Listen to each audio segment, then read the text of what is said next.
מה? MC זה מנחה. תגיד, תחליף את זה, כן, תחליף את זה. מה שנוח לך, מה שאתה חושב שזה, אתה יודע מה זה טוב ממני. לא, בואי נשאל את האמריקאים איך הם אומרים את זה, אבל אני יודעת שגם... MC, דיוויד!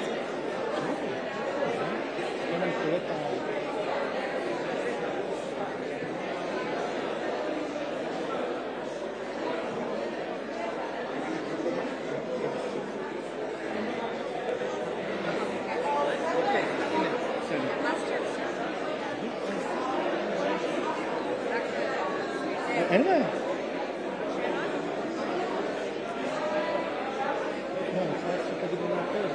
לעצמי רגע, לא, אני פתאום חשבתי לי מילה אחרת, אבל בסדר, לא משנה.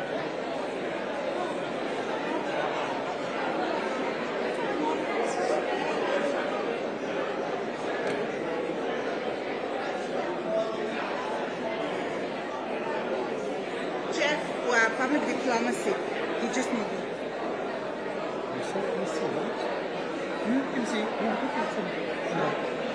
MC.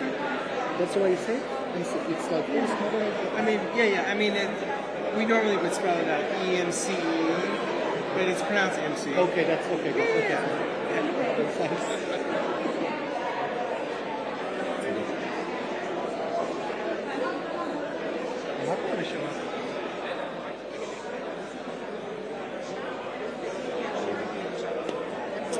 Okay.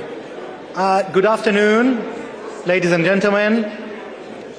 We want to start the historic event. Please welcome the Minister of Foreign Affairs of Israel, His Excellency Minister Gideon Saar, the United States Ambassador to Israel, Mr. Mike Huckabee, and the Mayor of Jerusalem, Mr. Moshe Lion. You can give them a big round of applause.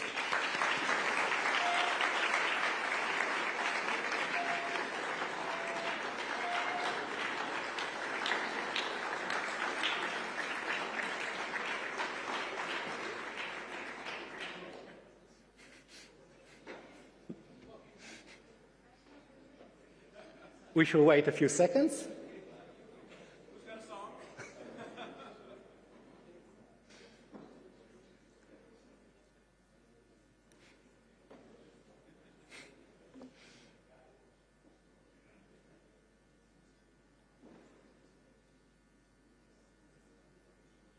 I was told they were coming. In a moment, they will be here inside.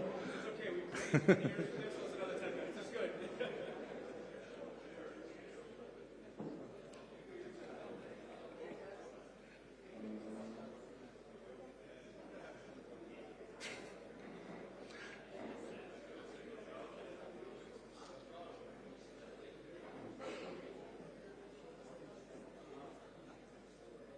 I can promise you everything's okay. It's not last-minute crisis or something like that.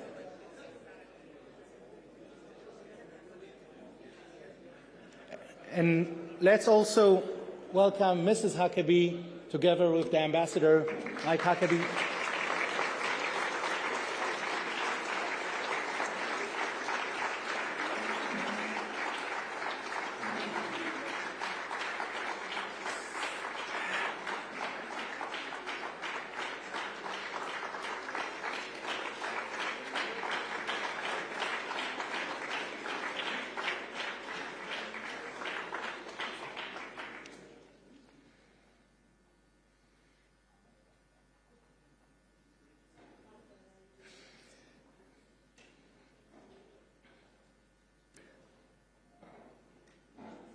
I think everyone can be seated.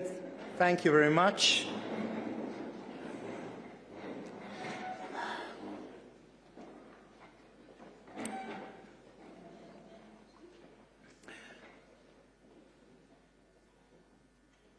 My name is Amichai Stein, and I'm honored to serve as the MC for today's historic event. We are gathered here in Israel's eternal capital, Jerusalem, to witness an event of the signing of the Allenby Agreement, allocating the permanent site of the Embassy of the United States of America here in Jerusalem.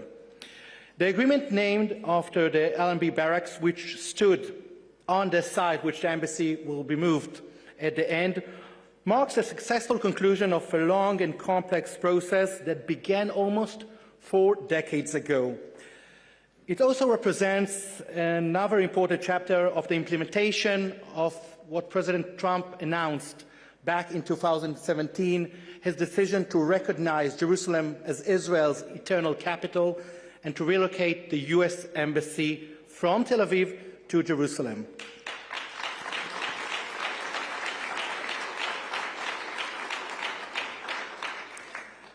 The timing of the ceremony is particularly meaningful because it's happening only 3 days before the United States is marking 250 years to the anniversary of the Declaration of Independence, a remarkable milestone of Israel's closest friend and ally. Before the ceremony begins, we would like to screen the address delivered by President Trump back then in 2017, announcing that he is recognizing Jerusalem as the capital of Israel.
So today, the last chapter of this declaration is beginning. I am pleased to invite today's host, the Minister of Foreign Affairs of the State of Israel, His Excellency, Mr. Gideon Saar.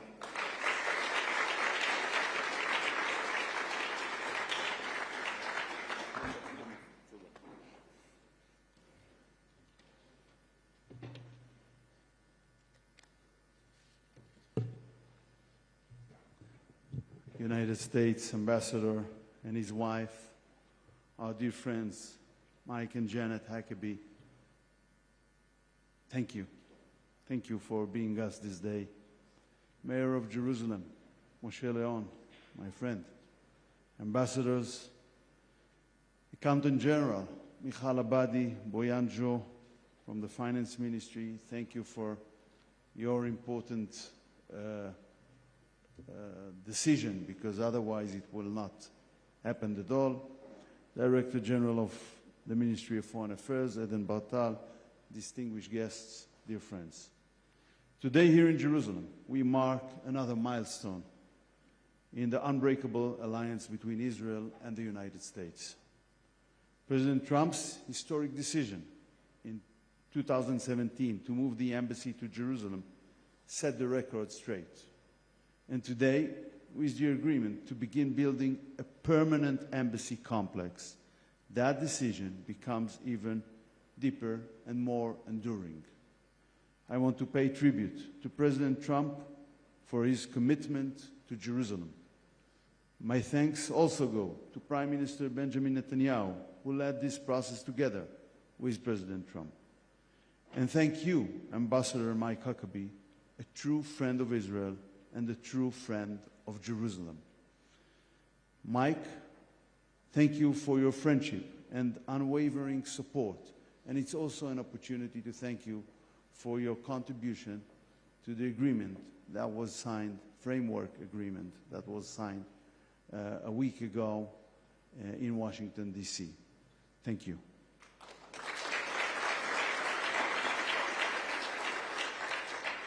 Friends, today we are signing the agreement for the allocation of the land for the construction of the permanent United States Embassy complex in Jerusalem, the eternal capital of Israel.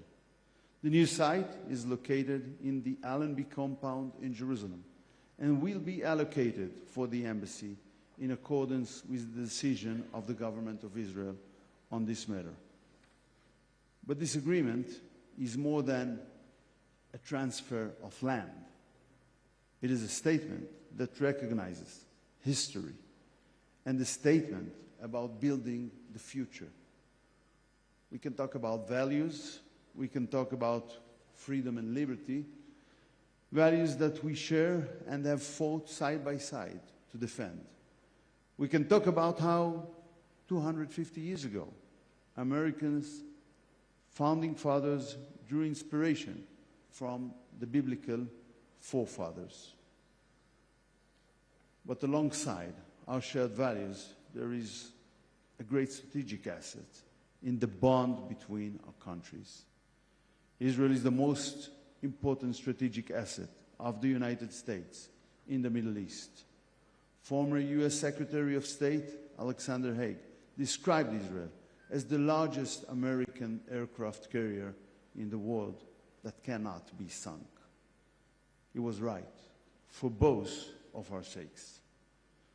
Just as the United States is indispensable to Israel, Israel is indispensable to the United States and its interests in this part of the world. And this agreement is just another clear message to our enemies. The bond between Israel and the United States is stronger than ever, stronger than any threat. A strong Israel makes America stronger, and a strong America makes Israel stronger. Friends, the decision to move the United States Embassy to Jerusalem was one of the most important diplomatic decisions in modern history. It corrected a historic injustice. And because of these decisions, other nations followed. They wouldn't do that otherwise. I began my time here as foreign minister with 5 embassies in Jerusalem. We are now up to 8. And I believe that soon, maybe very soon, we will reach 10 and even more than that. More and more nations are making clear what everyone knows. Jerusalem is the capital of Israel.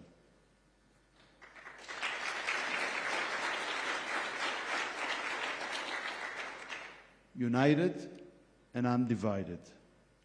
It has been the heart of the Jewish people for more than 3,000 years. King David made Jerusalem our capital.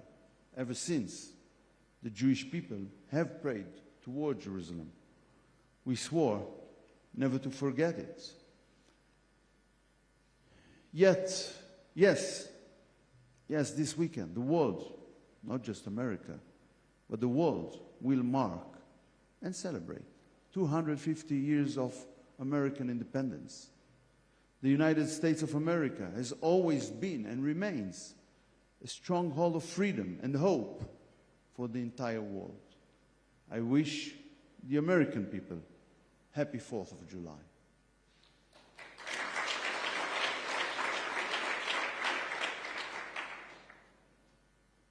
But even for more than 250 years, in fact, for 2,000 years, we have said, if I forget thee, O Jerusalem. Tomorrow we mark the fast of 17 of Tammuz. We enter the period of mourning for the destruction of Jerusalem. We remember the destruction of our temple, first by the Babylonians and later by the Romans. And because we remember the destruction, we understand what it means to celebrate rebuilding. We know what it means to return home, to restore sovereignty, to fulfill the vision of the prophets of the return to Zion, to realize the dream of next year in Jerusalem. We will never be removed again from our eternal capital. Never.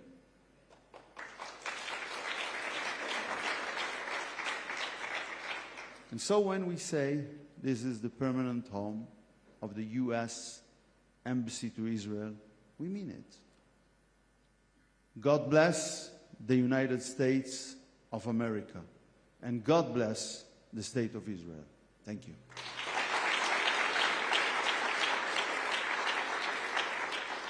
Thank you very much, Minister Saar.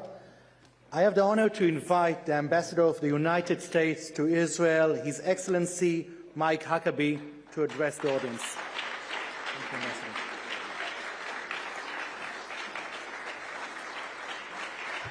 Thank you very much. Minister Saar, all of you, thank you. Thank you. Thank you. Thank you. Thank you. Thanks. I thought you were leaving, so thank you for not. I knew that I'm unpopular in some places and people get up and leave when I'm invited to speak, so thank you so much for remaining. Minister Saar, what an honor to be here in the Ministry of Foreign Affairs for such an incredible occasion. I cannot tell you how personally delighted I am to be able to represent the President of the United States and the people of America in being able to come today to make a permanent and forever decision that the United States not only recognizes Jerusalem as the eternal, indigenous, and forever capital of the Jewish people, but also that the United States says that we're going to do something about it, not just by recognizing it openly and verbally, but we're going to plant our flag, our American flag, on the soil of Jerusalem for a permanent and a brand new embassy compound that will serve as our mothership of diplomatic activities here in Israel. We want it to be a beacon of light for the partnership that we enjoy with the people of Israel. It is an extraordinary partnership that started on May the 14th of 1948, when 11 minutes after Israel declared its independence, President Harry S. Truman signed a letter that recognized Israel as the Jewish state.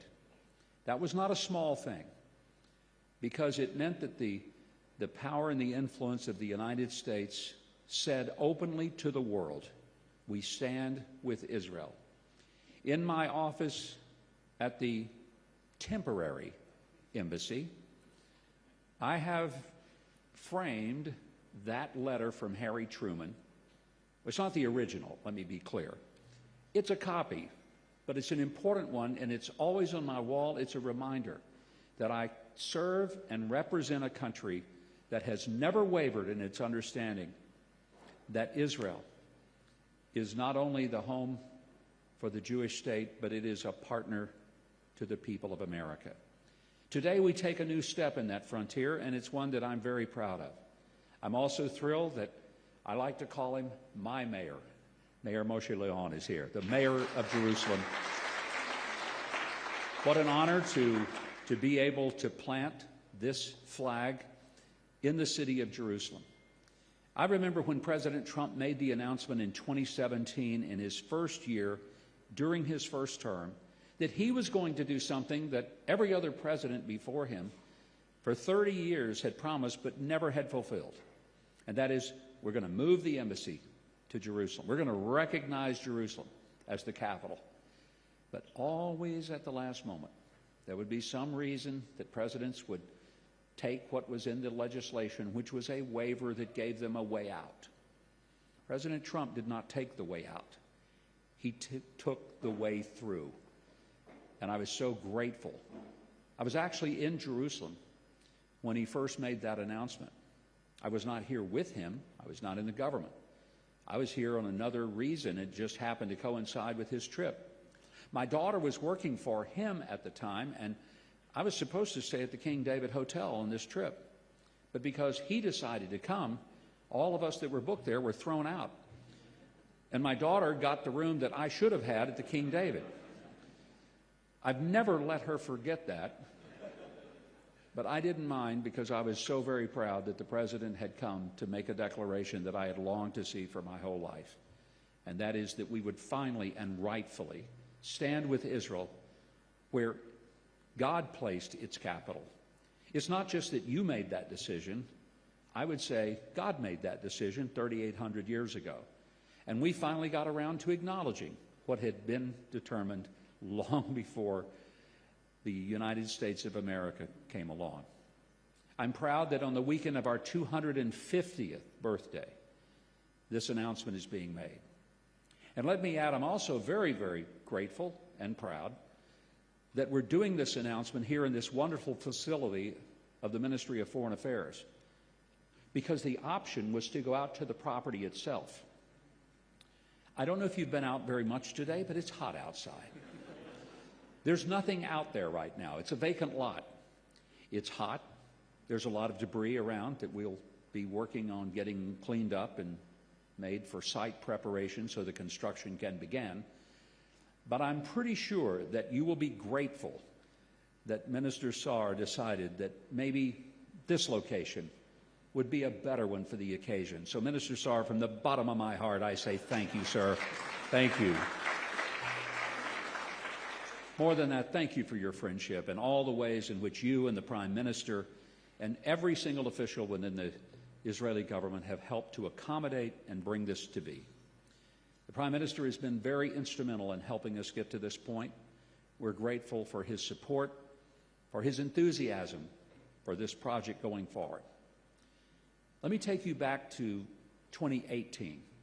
The President made the announcement he was going to move the embassy, but he actually made sure that it happened on May the 14th of 2018. The significance of that was because in the English calendar, May the 14th was the day in 1948 that Israel declared its independence. There was more than symbolism, it was substance. And the substance was that the United States said, this is our embassy in Jerusalem. Now we're taking the next logical but the most important step.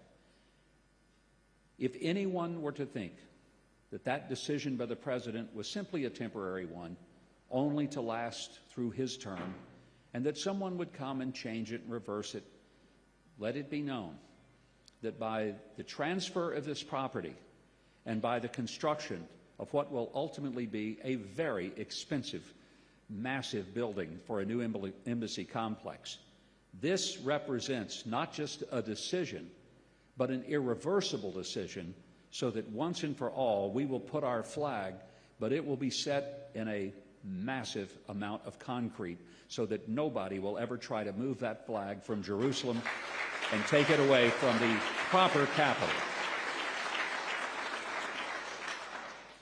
As we sign these agreements today, we do so with an extraordinary sense of enthusiasm, especially having just gone through the past year and a half in which our military, the U.S. and the Israeli, have fought shoulder to shoulder, wingtip to wingtip against the evil menace of international terrorism that for 47 years has been a threat both to the State of Israel and to the people of America.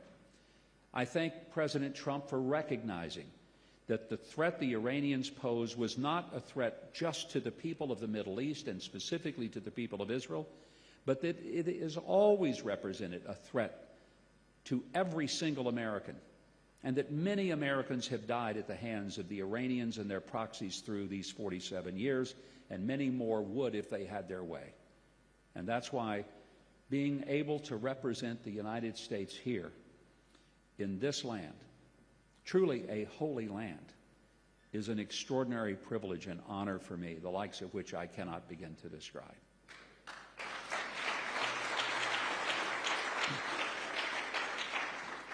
Before I was able to come here, and my wife and I were here on the day in May when the official dedication of what we call the embassy here, but it's now officially a temporary headquarters for us. Not long after he made his announcement he would move it, I was at the White House. To be honest, I was there to see my daughter, not to see the president. But don't tell him that, because he thought I was there to see him. And he called me to come into the Oval Office, and I did. And it was just the two of us. We had a few minutes to visit. I'll never forget the conversation, because I said to him, Mr. President, I'm so grateful to you that you have made this announcement that you're going to move the U.S. Embassy to Jerusalem where it belongs. And, sir, I'm grateful because so many presidents before you, they made the same promise, but they didn't keep it. You, sir, have committed to keep it. And I'm just curious, why did you do it? Because I know that every single world leader urged you not to do it. You got calls from the Middle East, you got calls from Europe, you got calls from Asia. And even members of Congress who had voted to move the embassy privately and quietly said to you, maybe that's not a good idea to actually do it. The president had people in his own cabinet, secretaries, who urged him not to do it. Why, Mr. President, if you do this, the world will blow up. It will create great chaos. You should not do this.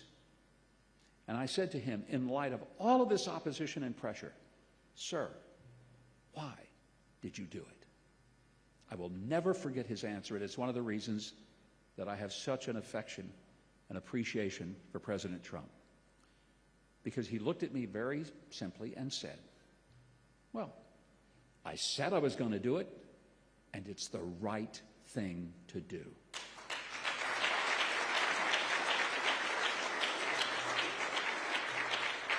I thought that's what leadership looks like. That's what it's supposed to be. I said I was going to do it, and it's the right thing to do. And I will say to the world, Mr. President, you've kept your promise. You have fulfilled what you said you would do. And now, Mr. Mayor, we're going to add to those cranes that are all about Jerusalem. Someone told me that the national bird of Israel is the crane, because there's so much construction going on both here and in Tel Aviv and throughout the country, because it's a destination people want to move to. I hope that we will be a good neighbor, a trusted neighbor, and most importantly, that we will be able to center an activity of serving the 700,000 Americans who live in Israel.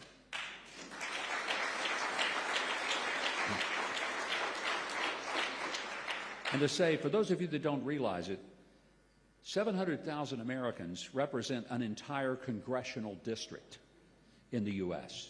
That's how many people live in a congressional district. When members of Congress come, I always say, welcome to Israel, the 436th congressional district of the U.S.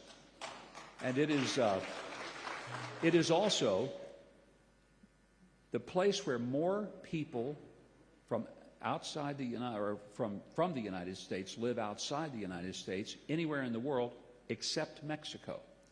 I want you to think about that for a moment, because you would imagine that Mexico would certainly be first with 4 major states right on its border. Makes sense. But probably if I ask you to guess, what's the second country? You would guess Canada, maybe the UK or France or Italy or one of our larger, more populated ally states. But no, the answer is Israel. It's the second largest home to Americans anywhere else in the world other than Mexico. And we're proud of that. That's why we have one of the largest embassies in the world, because we have that many Americans. We will be able to better serve them, but most of all, we will also be able to send a message to the world that America is here to stay. We are proud to have the partnership that we do with the people of Israel. And this partnership is as eternal as is the Jewish home. Mr. Minister, I want to say that I know that it is in the agreement that we make that there is a contract, and that the lease for the property is to be for a period of 99 years. And for that period of 99 years that is renewable, we are to pay the sum of $1. Sir, I wanted to present to you my personal contribution to the people of Israel, and I will present to you the dollar so that I want you to know we are making good on our commitment to you, sir. I will present to you the dollar when we sign the agreements. Thank you. Give him the dollar. Thank you very much, Ambassador. Thank you very much, Ambassador Huckabee. Later, we will transfer the dollar officially to the State of Israel. Our final speaker is the mayor of Jerusalem, the capital of Israel, a city who is sacred for billions around the world, and now is going to become the permanent residence of the U.S. Embassy to Israel. Mr. Mayor, thank you very much.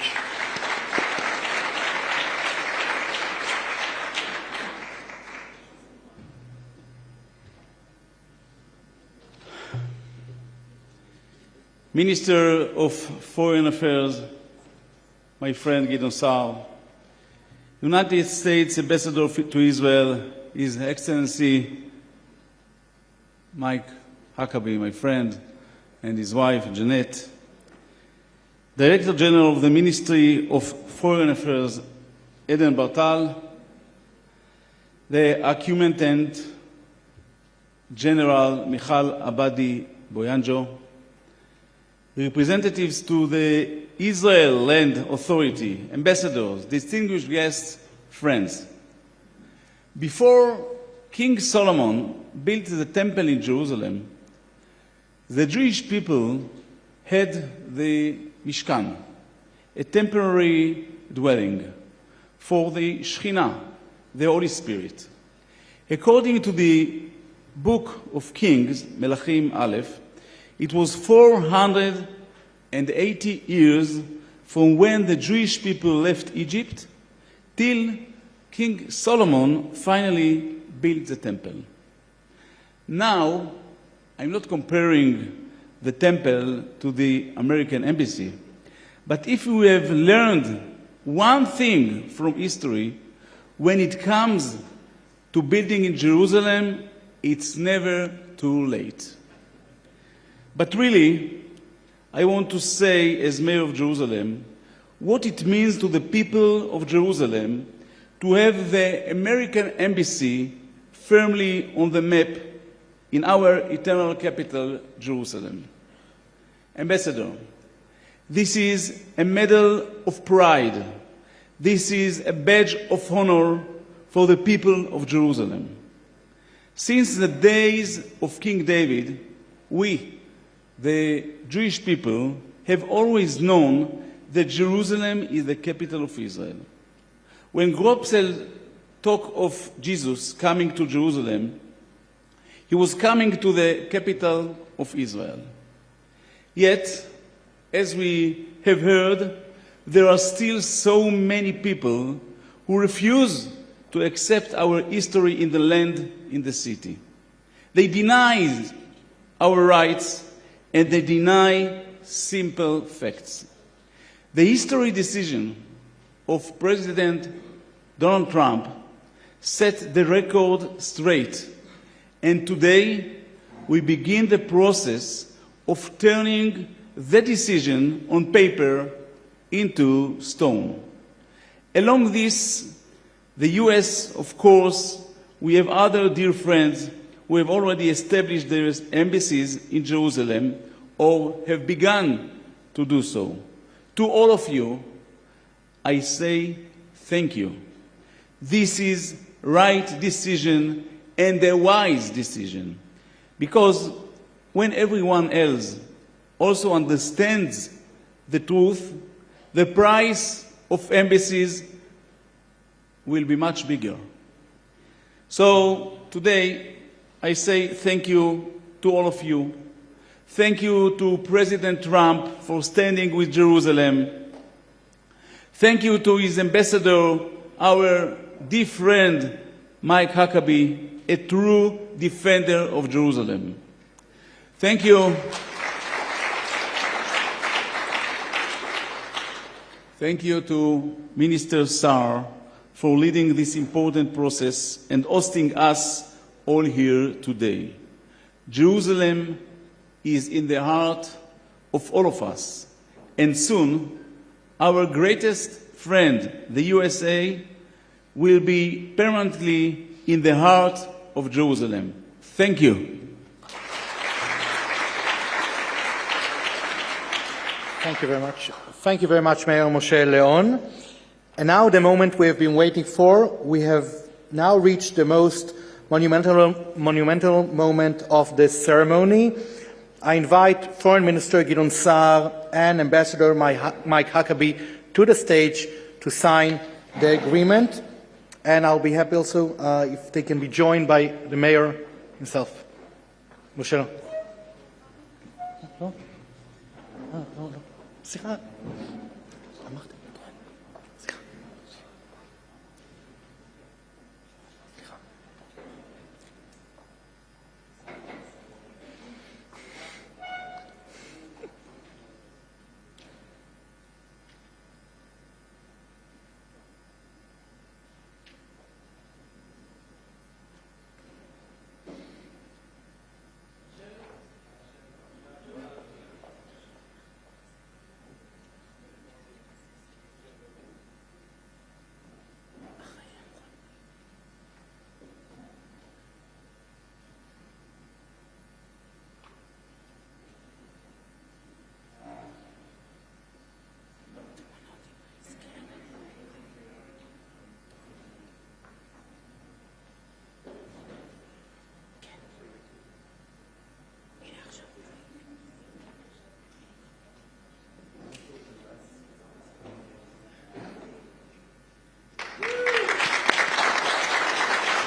Will the Mayor of Jerusalem, Mr. Moshe Lion, please join the stage and join Minister Saar and Ambassador Huckabee for an official group photograph.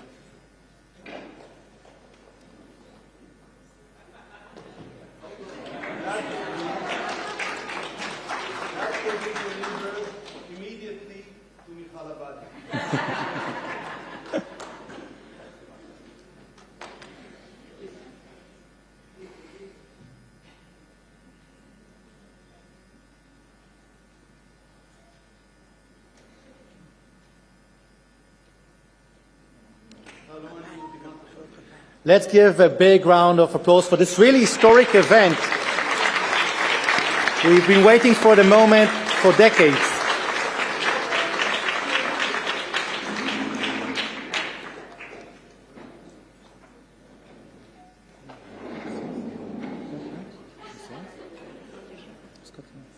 Okay. We would like to take the opportunity to wish our American friends a very happy 250th Independence Day. Ambassador Huckabee, it's just the beginning for the U.S. You're still young. Thank you very much for joining us for this wonderful afternoon. Have a pleasant and quiet day.